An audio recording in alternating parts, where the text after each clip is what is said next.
really cool lady. I don't know if you follow Georgia O'Keeffe on Instagram.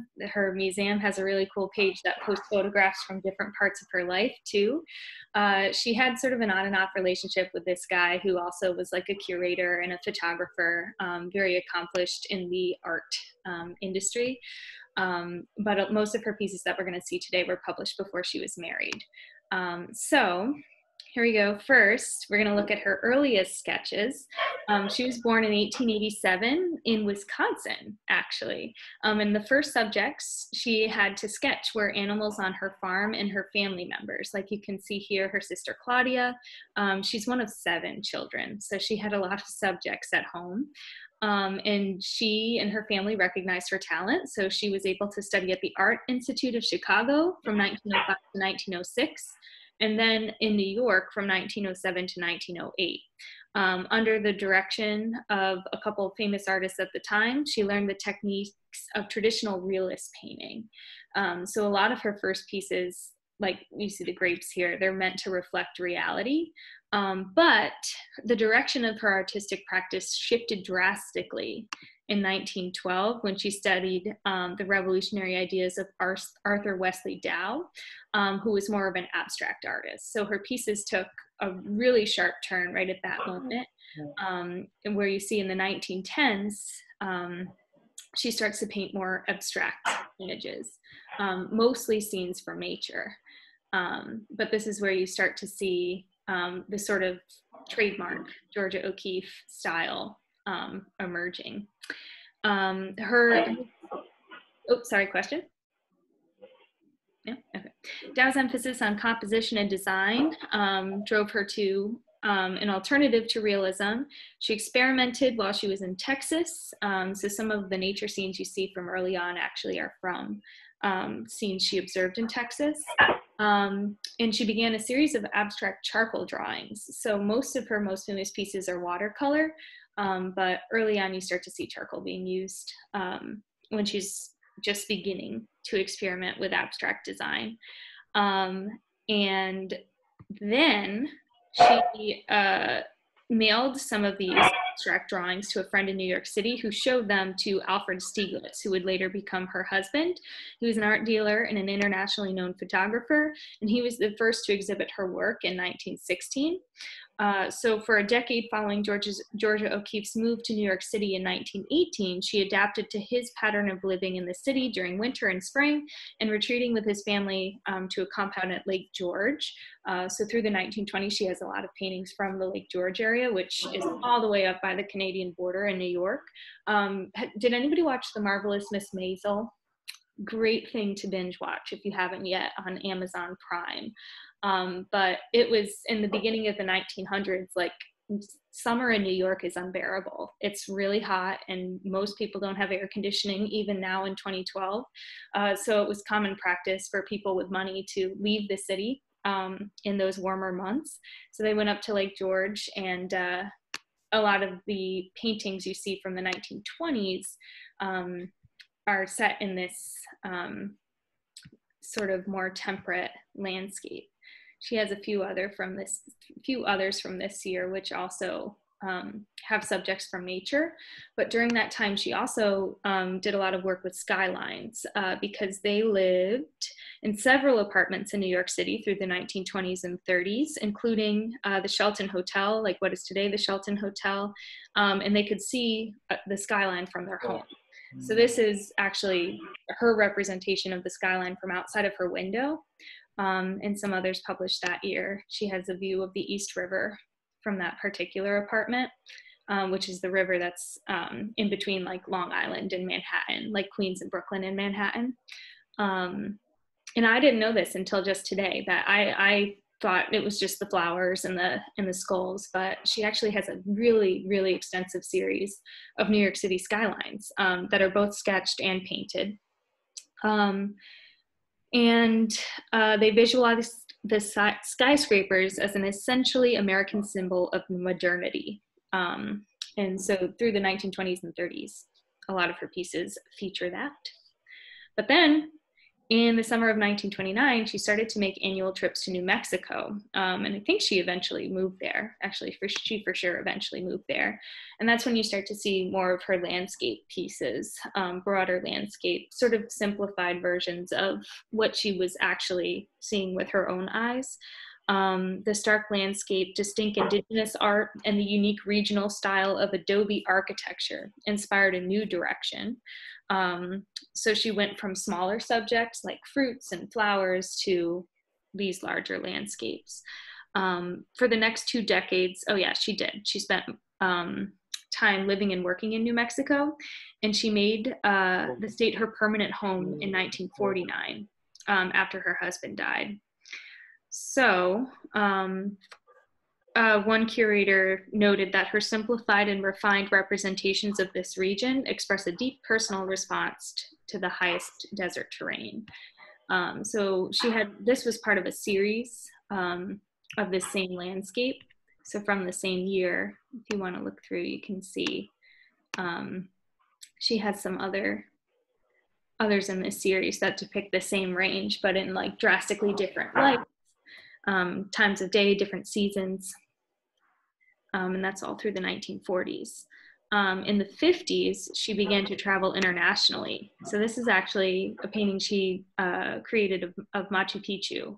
I know some of you went with the Spanish classes to Machu Picchu, but it's interesting that she didn't choose to focus on like the settlement that was built there, but the mountains you can see in the distance. And this is actually where the sun comes up. Like if you go and you walk from Machu Picchu up to like the point of the sun or something, there's like somewhere you can hike up from Machu Picchu to get a look down onto like the Incan ruins.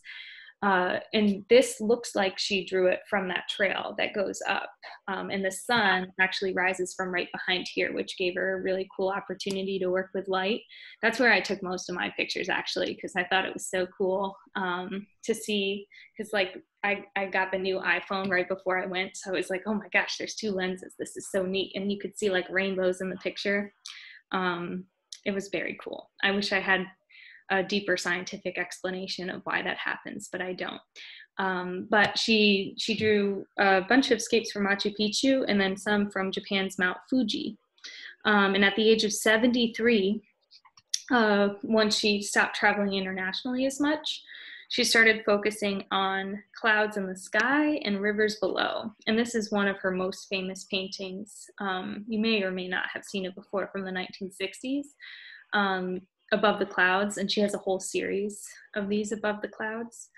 So she shifted into, it seems like over time, and I'm by no means, I don't know much about art, but it seems from my own observations that over time she moved from really small subjects like people and fruits and animals to larger landscapes, and then this, which is larger than any landscape, which is kind of cool. The sad thing is that she suffered from macular degeneration, and her eyesight began to fail later on in her life. O'Keeffe painted her last unassisted oil painting in 1972, but she continued to work with other artists and authors like John Grisham. Most books that are published by John Grisham are written by like a team of writers that he advises. And the same happened for O'Keeffe after 1972. She had several assistants who enabled her to again create art. So she returned to her favorite visual motifs from her memory and her vivid imagination. So you start to see a move back into that abstraction. And most of these are not painted by Georgia O'Keeffe herself, but by assistants, which I thought was cool. And then she died in Santa Fe, New Mexico on March 6, 1986, when she was 98 years old. So she had a nice, full, accomplished life. But does anybody have any questions about Georgia O'Keeffe? Or want to see any of her works that weren't shown? Okie dokie. Next, we're going to go on to So the next thing I had on the agenda was the Museum of sorry. Oh my gosh, I forgot about the wait list. Sorry. Okay. So the next was actually supposed to be from the Museum of Archaeology in Mexico City, where they have a lot of Mayan work on display. But their virtual exhibit was temporarily, like, it just wasn't working when I went in to try to find pieces to show you. So this one instead is on display at the Met, but it is representative of the same culture I wanted to explore. Sorry, let me just get that out of the way. Okay, at the Museum of Archaeology. So this particular piece that we're looking at here, if I can see it bigger, there we go. Okay, so this is a Chihuatl, I think it's pronounced, Chihuatl, or divine woman. It translates to divine woman. And among the Aztecs, a woman in labor was said to capture the spirit of her newborn child, much like a warrior captures his opponent in battle. So here is literally a depiction of a divine woman giving birth, or, you know, in the process, about to give birth. So her own soul was transformed into a terrifying demon known as Chihuahua, or divine woman. And she resided in a region in the west known as Chitulampa, or the place of women, and accompanied the sun daily from its zenith at midday to dusk on the western horizon. So they descended on the earth on 5 specific days in the Aztec calendar. So we see a lot of Mayan influence here, with the importance of the sun and solstices in determining fertility. And that applies to, like, women bearing children, but also to crops and crop yields. So there was 1 deer, 1 rain, 1 monkey, 1 house, and 1 eagle day. And during these times, they were known to haunt crossroads, or places associated with evil and disease, in hopes of snatching the young children they were never privileged to have.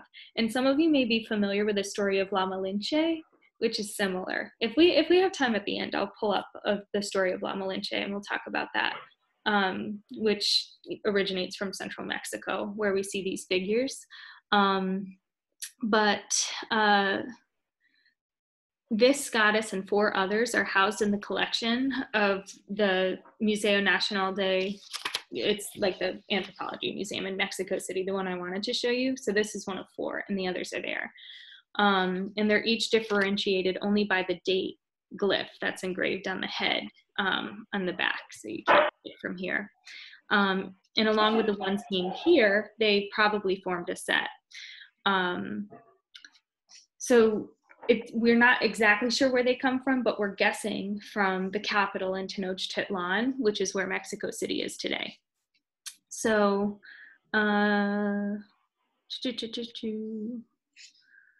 okay, so this broad distribution of figures like this, and the 4 that were found in what we assume was Tenochtitlan, indicates that they were important, long-lasting features of indigenous religious practices. And we see with the importance of the solstice and the sun god, and most Mesoamerican cultures and South American cultures, fertility. So we know that's something shared among many of the cultures there. And this particular piece dates to around 1100, which is during, like, just before the Aztec period. But any questions about this figure, or those that are learned? So I'm confused on its, like, sorry, I'm confused on its, like, purpose. Was it just a piece of artwork of showing how a woman is before, like, giving birth? That's a good question. So there's a lot of guesses that they made about what its purpose was, but evidence suggests that they would have been placed in a shrine dedicated to the god of fertility. And that's why they're assuming they're from Mexico City, because they were there in that shrine. But it could have been just in, like, the palace of, or, you know, the living quarters of someone who was royal, or in another sort of building that served a religious purpose. But we assume that it was to sort of enable ceremonies that ensure the fertility of women in the region. And that's actually the first piece we have, very similar to this, is from Çatalhöyük, which is like the first human settlement, at least that we have evidence of right now, in modern day Turkey. So throughout, this piece is from around 1100, but that piece that was uncovered is from like 7000 BCE. So that fertility is always tied to women in artwork, at least that we've seen through those eras. But I hope that answers the question. Okey-doke. Oh man, okay, so now I actually wanted you guys to pick, because they have so many here. This is the National Women's History Museum, and they have several different online exhibits. And here, these ones are a little more interactive. You can sort of click through and they zoom into different pieces of art. So I wanted to let you pick two, and just chirp in if you see one that you really want to do. Women of NASA, women in STEM, legislating history, women's fashion. Miss Soprano is all about that. She took a whole class in college about the evolution of women's fashion from like 1800 to the present. Game changers, Harriet Tubman, women in the Olympics, on the march, first ladies of the United States. Anyone catching your eyes? Excuse me. I see the one at NASA. Yeah, NASA. Okay. All right. So now, hopefully it loads. Okay, so these ones are cool because they, they enable us to click through and then you can see the links. Okay.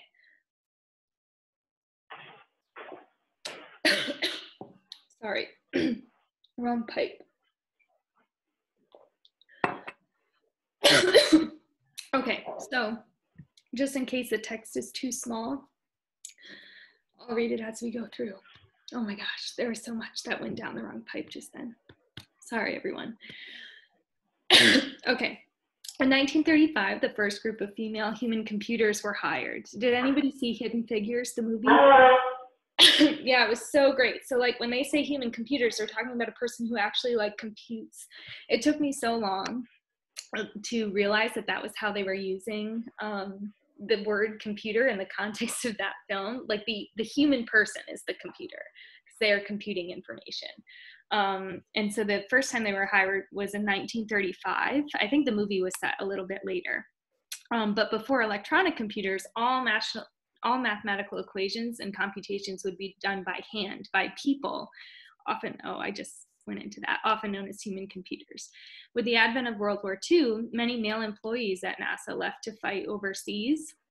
So more and more women were needed to fill those roles. And this you've probably heard in your US2 classes or at some point in your American history education. But these women, many of whom were African American, were sent to a segregated computing section known as the West Area Computing Unit, which was the center of the 2016 movie Hidden Figures. In April 1942, a memo was passed around stating that, quote, the engineers admit themselves that the girl computers do the work more rapidly and accurately than they could. The women computers were becoming increasingly more valuable and doing incredible work along the way. Here are 5 notable women who worked there during this time. One is Pearl Young. She was the first woman hired by NACA. And does anybody know why it switched from NACA to NASA? I didn't notice that until just now. I'll let you know. But she was originally hired to the Instrument Research Division, which designed, constructed, calibrated, and repaired virtually all instrumentation carried on aircraft. She quickly became an integral part of the organization and revolutionized the way technical manuals and papers were written and dispersed. By the time Young retired from NASA in 1961, she had served as the chief technical editor for close to 20 years. And in that role, she insisted that all reports be checked and rechecked for consistency, logical analysis, and absolute accuracy. Next, Kitty O'Brien Joyner joined the NACA in 1939 as an electrical engineer after she graduated from the University of Virginia. She was the first woman to graduate from the engineering program at UVA and the first female engineer at NACA. Joyner spent her career working in and managing wind tunnels and supersonic flight research.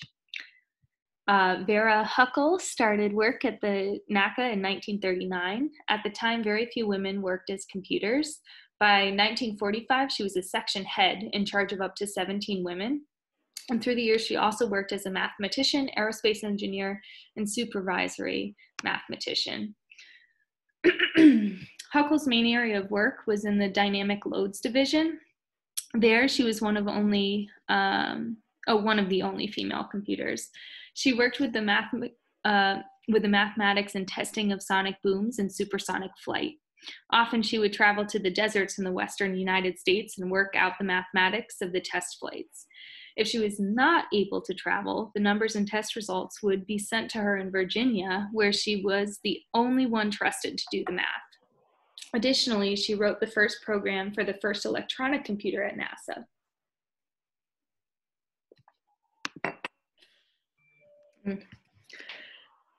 Excuse me. Dorothy Vaughan started work at NACA in 1943. She previously worked as a math teacher, but heard that the NACA was recruiting and jumped at the chance. In 1949, she became the first African-American manager at the NACA as a section head of the West Area Computing Unit.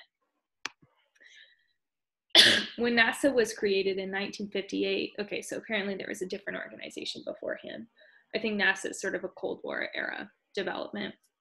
Vaughan joined the Integrated Analysis and Computation Division and became an expert at the computing language Fortran. She even taught male engineers how to use the computers. Catherine Pedrew joined NACA in 1943. She was initially hired as a chemist, but when the NACA found out that she was African American, they sent her to join the West Area Computing Unit. Pedrew spent over 40 years working for the NACA, mainly working in balance in the Instrument Research Division. So many of the women that we've seen so far who are African American, there's actually a poster I have in my classroom, 275, that describes this idea of a one drop rule. And so many of these women do have family that are white, and they do have white parents or ancestors. But there was actually legislation in parts of the United States where anyone with one drop of African blood, like, it's not technical, it was just the phrase that was used at the time to describe their circumstances, would still be classified within that community. So many of the female engineers hired to NACA didn't always present as African American. Some of them presented as white and then would be moved to other parts of the company once it was understood that they were African American.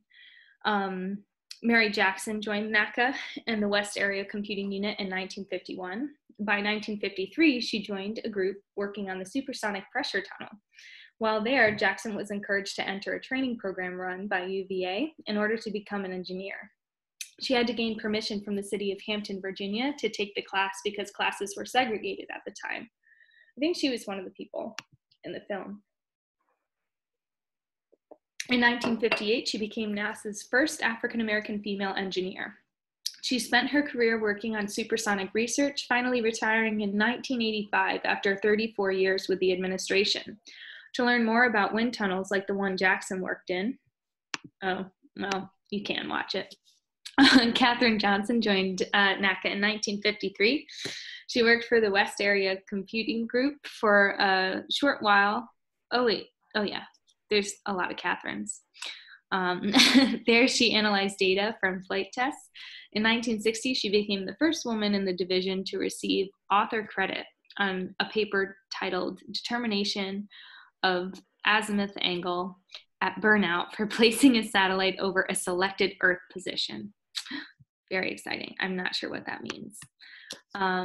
Her work was directly related to the space program as she analyzed flight trajectory and landing for multiple flights, including Alan Shepard's Freedom 7 and John Glenn's Friendship 7. In the early days of electronic computing, she would double check the equations done by the electronic computer. That happened in the movie too. Many astronauts, including John Glenn, relied on her for correct calculations. As Johnson said, you tell me when you want it and where you want it to land, and I'll do it backwards and tell you where to take off. That was by Forte. Johnson was crucial in calculating the mathematics for the lunar landing and in the rendezvous of the command module and the lunar module.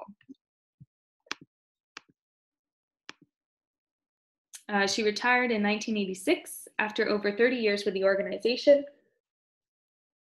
and she received many awards and honors throughout her career and after. She received the Presidential Medal of Freedom in 2015 and had a building named after her at the Langley Research Center in 2016. Oh, and this is one of the main characters in Hidden Figures. These women and many more changed the way NASA was run. At one time, they weren't considered to have the aptitude to be engineers at NASA, but they proved the men wrong and went on to great things. They taught men how to use electronic computers and put a man on the moon.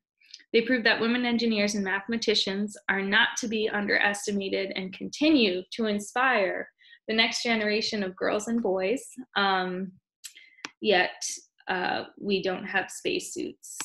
I think wasn't there something last year where there was only one spacesuit for a woman that NASA had, and so one was denied the opportunity to go on that mission. So yeah, how do I go? Is this going to take me back to the main page? Oh, great. Okay, one more from this page. Any others catch your eye? Fashion. What's that? Fashion. Oh, fashion. Okay, yay. I was gonna say the Olympics one, but we can do that too. Anyone, Olympics or fashion? Weigh in. We can do Fashion. Fashion, okay. Oh wait, Miss Deneen. I'm a little sad about the Olympics right now. I'm not gonna lie. It would have triggered me. Would someone say, what's up, Ying Ying? Oh, I looked it up. They changed NACA to NASA in 1958 because of the space race against the Soviet Union. What did it stand for before? Oh wait, I put it into the chat. Let me scroll up. Mm-hmm. The National Advisory Committee for Aeronautics. Oh, aeronautics. Oh, that makes sense. Oh, okay, very cool. And now it's National Administration for Space. Actually, what does it stand for? Now. What does NASA stand for? Yeah, National Aeronautics and Space Administration. That makes sense. Okay. Oh man, every time I try to go back to the top, the drop-down menu gets in my way. Sorry. Okay. Fashioning yourself. A story of home sewing. Oh my gosh, my grandmother used to make all of my mom's and their sisters' clothes. Oh, cool to know. Okay. I didn't look at this one yet, so I'm very excited. A history of home sewing. Fashion is more than just clothing. It's a form of self-expression. Choices in clothing, style, and accessories express the wearer's personality and sense of self. Fashion choices place one within a cultural context as insider, outsider, or outlier. Affordability and availability, very important. Fashion magazines, catalogs, and department stores brought fashion awareness into the 19th century to increasingly larger audiences up and down the economic ladder. Innovations like the sewing machine, paper patterns, and factory-produced textiles made fashion ever more affordable. Before that first industrial revolution, actually, most people only had one or two different shirts, like garments, to wear. But with the mass production of textiles, it became easier. So technology democratized fashion. Ooh, that's a bold statement. The technologies that created new markets for fashion enabled clever, creative women to design and construct fashionable wardrobe items at home. Sewing and ephemera shows the rich history of home sewing. Making fashionable clothing at home allowed women to express their fashion ideas. Choices of fabrics, colors, and trims reflected their interpretations of style. Home sewing enabled women to suit themselves. Actually, all the pillows and curtains I have behind me, I sewed, but I don't have a sewing machine, so it was miserable. I wouldn't recommend, but I like the fabric, so it worked out in the end. Mass production. 19th century Americans looked to Paris for fashion, which was even then the world's fashion epicenter. Capitalizing on technological innovations in printing and distribution, fashion magazines communicated the latest trends. And I don't know if this is done. Oh, this is just a picture of doll sewing. But France, actually, a lot of the gifts to the royal family in England, if you've ever been to like the Windsor castles in England outside of London, a lot of their diplomatic gifts were to the children in the royal family, and they were outfits for the girls' dolls. And they have them all on display, like all the doll houses that belong to the children in the royal family. And then all of the outfits that were gifted to them by like French ministries and whatnot. The mid-19th century invention of paper patterns revolutionized fashion. Suddenly, fashions could be copied precisely. Dressmakers used them to execute the latest looks for well-off clients, or for less money, dressmakers could be engaged to cut out the pieces to be sewn at home.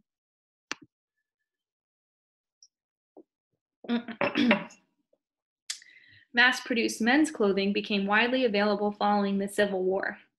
Women's fashionable clothing remained in custom production through the end of the century, crafted by professional dressmakers and by home sewers as well. While the sewing machine was invented before the Civil War, it was not until afterwards that manufacturers produced lighter domestic versions that you could have in your own house rather than in a factory.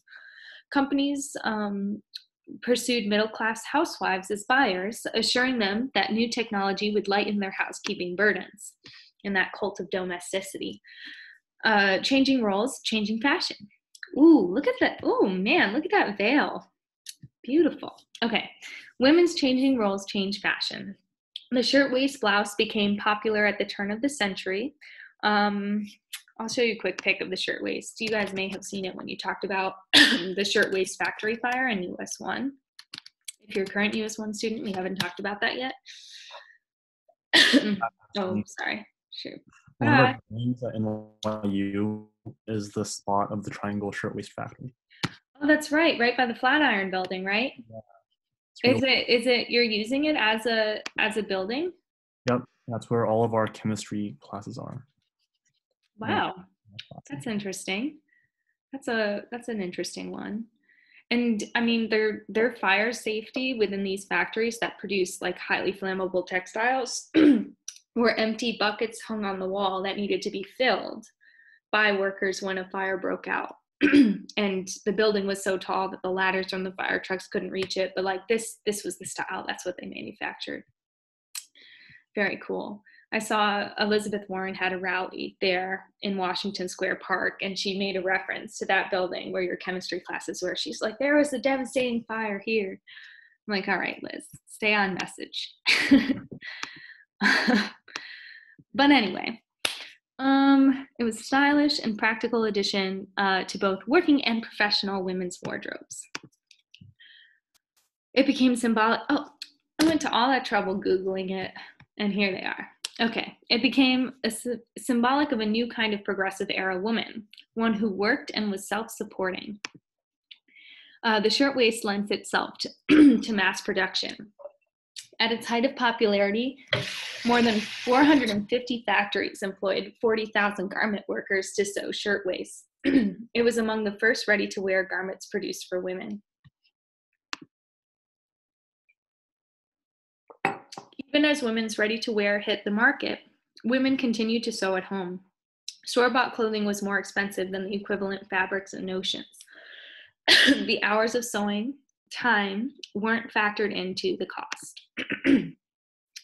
The emerging paraprofessional workforce of clerks and office assistants often found themselves clothing poor.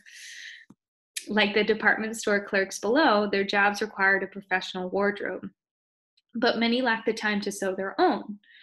So meager wages left them chronically short on cash to invest in high-quality ready-made garments. Consequently, they cycled through disposable fast fashion. The predominantly Jewish garment workers of New York's Lower East Side developed a reputation for flashy interpretations of current styles. The wide sidewalk showed more fashion on the square foot on Sunday than any other part of the city. Skilled professional sewers, they collect scraps, purchase cheap fabric from pushcart vendors, and Americanize themselves through fashion. Upwardly mobile African-American women girded themselves with fashion as well. Spelman College's dress code required that skirts be not too short or too narrow, and necks be high enough to avoid any appearance of immodesty. Dress expressed character. Home sewing skills produced eminently respectable wardrobes. Interesting. Here you can see 4 African women seated on the steps of building. I can't see the rest of the title. I'm not sure where they are, but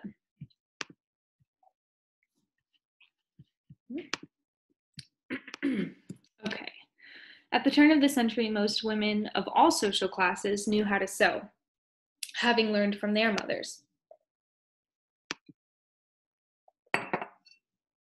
New educational opportunities for women emerged in the late 19th century. The field of home economics developed to teach women of the science of housekeeping. Iowa State College offered the first home economics curriculum in 1871, which included cooking and sewing. The curriculum at industrial schools, such as Hampton Institute in Virginia, trained students in sewing and cooking to prepare them for jobs as seamstresses and maids. By 1938 or 39, more than 90% of schools in cities and towns with populations of 2,500 or more had home ec programs. Did anybody take home ec? No, I took home ec. Okay, well, that's good. Well, there should be something that's for everyone, you know, because we can all benefit from learning how to open a debit card or something. Of those schools, 90% required it for 7th and 8th grade girls and over 50% for high school. The simplified silhouettes of the 1920s reduced the cost of manufactured clothing. An increasing number of women in the workforce decided that purchasing ready-made was easier than making at home. Marketing changed to emphasize the non-economic benefits of sewing at home, especially the higher quality and better fit of home-sewn clothes. Hollywood boosted American fashion through the signature looks created for the glamorous stars of the 1920s and 30s by studio designers. Women eagerly copied styles popularized by their favorite stars like Joan Crawford, re-energizing home sewing. World War II brought a pause to home sewing. Sewing machine factories retooled for war production, sort of like how Hanes is now making face masks and breweries are making hand sanitizer. And fabrics became scarce as supplies were redirected toward the military. Some women patriotically donated their old machines to scrap for iron, like this one. Government campaigns encouraged women to remake, mend, and make do. Fashion embraced styles that used the least amount of fabric. The women below demonstrates how to cut a dress using less material. So a post-war shift towards conformity emphasized the importance for women to socialize and fit in. Popular media further encouraged a vision of the American woman's ideal lifestyle, characterized by the need for an extensive wardrobe. The right kinds of clothing were critical to social acceptance. Sewing marketing in the 40s and 50s identified a new consumer, the American teenage girl. And it was really in the 50s we saw the word teenage like coined for the first time. So Singer, the country's largest sewing machine manufacturer, ran a 20-year campaign offering the Singer Teenage Sewing Course to girls aged 12 to 17. Advertising sold home sewing as the creative, cost-effective pathway to a wardrobe, sure to ensure a busy social calendar, and snag an ideal boyfriend. So important. Home sewing reached its highest point in 1958.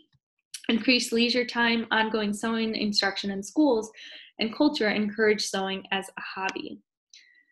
Aprons like this one were a common first home economics project. And it was very normal to have separate curricula for men and for women.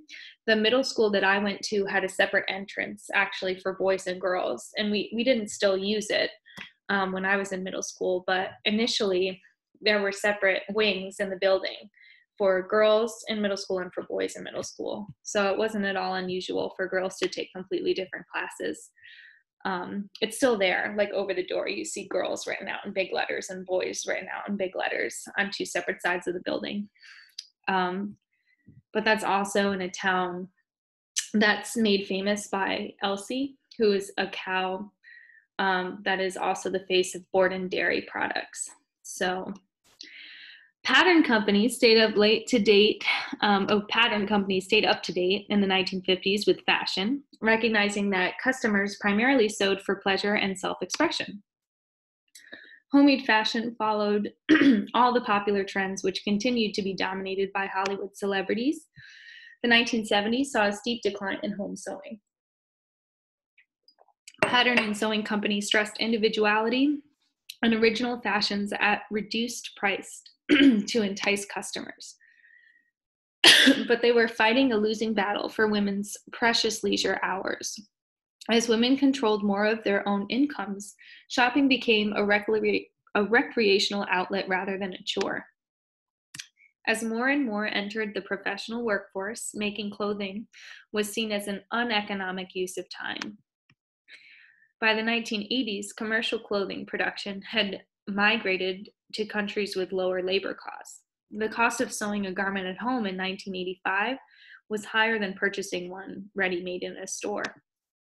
Unfortunately, my mom missed that, so she wore a dress to prom that her sister made for her that she hated very much, but she didn't want to hurt her sister's feelings. Sewing became a leisure activity, whereas in the 1920s, the majority of women who sewed did so to save money. In the 1980s, middle and high-income women sewed more often than low-income women. Today, arts and crafts, including sewing, remains a popular hobby for women. The DIY and handmade movements encourage young girls to learn handiwork skills. Home sewing has experienced a recent resurgence, especially among professional women and men, motivated by quality, originality, and fit. Domestic sewing machine sales topped $3 million in 2012. And Venerable McCall's continues to issue 700 new patterns a year under 4 imprints. Oh, that's cool. Oh. What's that? What can you guys see that on your screens? I don't know the company, but those look like, that's definitely not English characters. They look like numbers to me. Numbers? Right? That looks numbers. like 6 points. Maybe. Yeah, I don't know. Huh. All right. Home sewn fashion remains an American tradition. Oh, that's it. Okay.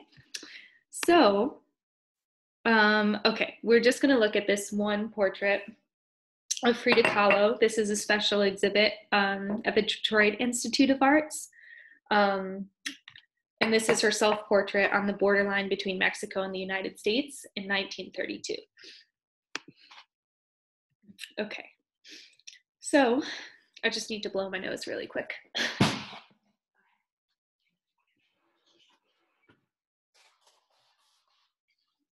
Okay.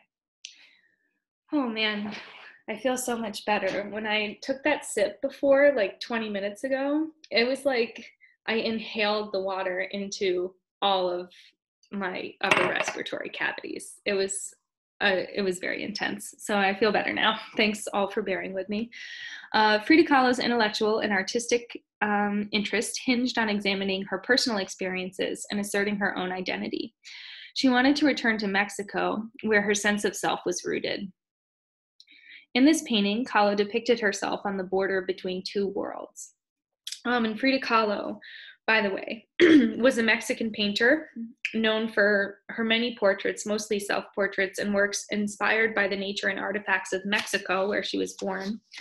Inspired by the country's popular culture, she employed a naive folk art style to explore questions of identity, post-colonialism in Mexico specifically, gender, class, and race.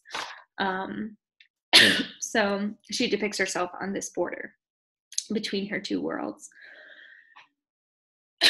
On the right, we see the industrialized United States, represented by the Ford River Rouge plant, skyscrapers, and modern inventions. Metal ducts resemble marching figures. Machinery replaces plant life. The wires creep toward the plant's roots on the other side of the painting. On the left, ancient Mexico is represented with verdant plant life, examples of indigenous art and Aztec iconography. Sculptures and fertility figures represent Mexico's ancient cultures and artistic traditions. Jalisco figure, Colima figure, and a Totonaca stone skull. Are they broken? Like the These ones are not, no. I think there's just sharp sort of, maybe here it looks like it's broken, but I think there's just really sharp angles in her work. Healthy plants denote life. Kahlo stands defiantly between the two countries, perhaps asserting herself as a product of both the modern world and ancient heritage.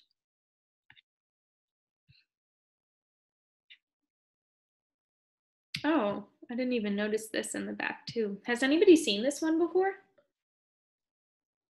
I've seen it. Yeah, so for Frida Kahlo, I think I've only really seen that one self-portrait with all the flowers, around her. But the reason she's featured in Detroit is because that's where she moved to, and that's where you see the Ford Motor Company and everything in the back. She also married Diego Rivera and became socialist. Really? Yeah. When? Or at least she dated him for a while. I only remember from like Spanish 3 when I did a project on him. Wow. Oh no, she definitely was. She was married, or maybe Wasn't she was like friends with Marx or something. Yeah. Or I think they were Ingalls. like buddies. Might have been Ingalls. Whoa. We went to an exhibit and it had like it had pictures of her with him. Do you know where it was? I don't know. We went for AP Spanish. It was like It was in New York somewhere. I don't remember where. Yeah. But was this the There's same one. year, or did you guys go again? we went in like February. Like when I was with Lovato, we went. Like Lovato was just like, we're going to go on a field trip in 2 weeks, and we were like, okay. Oh no, wait, we went on this. Didn't we go together? No. No, I think AP and 6A all went together.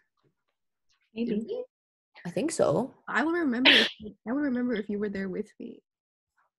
I don't know. I don't think we went together. Well, whatever it is, I want to know so I can go when this is all back to normal. But I feel like if they went, they would have gone already because we went in like February. mm-hmm. Well, you could probably ask Lovato. I'm sure he would. Yeah, I'll ask around. We'll do one on Thursday. I want to go to the Rubin Museum of Art. Well, go to. I think the exhibit went for a few months last year. I think it might be gone. It's a Brooklyn museum. I just checked.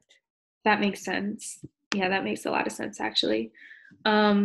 Okay, so with the time, I think I'll skip the photos from the civil rights movement. This one is really cool though. If it's the second, or it's the last museum I have listed on the picture, and it's easy to lead yourself through just with the arrows.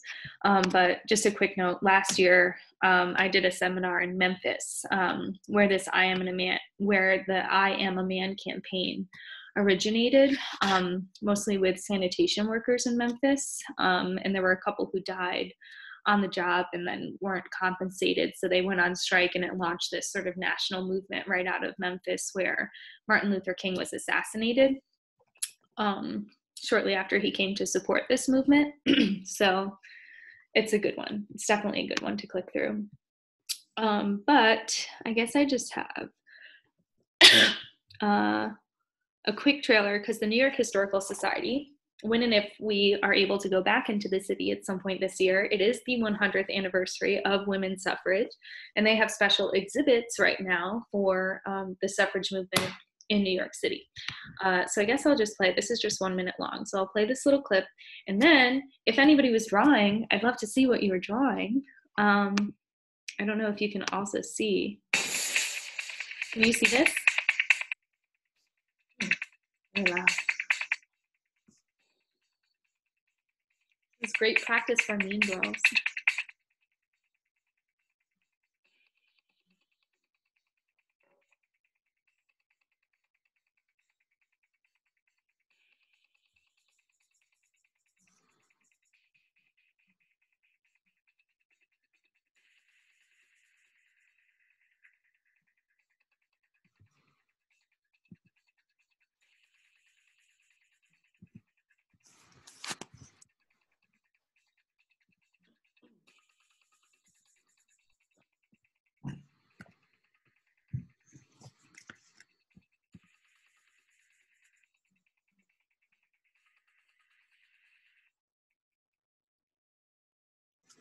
Okay, so at the end of this year, they have a new exhibit on women's suffrage, mostly in New York, but then like women gained the right to vote in England in 1928. So they have some pieces from that as well.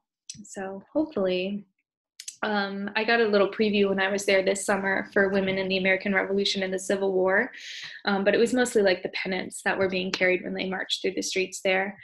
And the special exhibit that was there when I was there this summer was the LGBTQIA plus civil rights movement, like the movement within the civil rights movement that supported the rights of those who identify as LGBTQIA.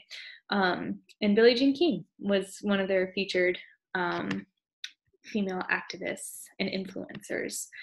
But with that, does anybody have any art they'd like to share?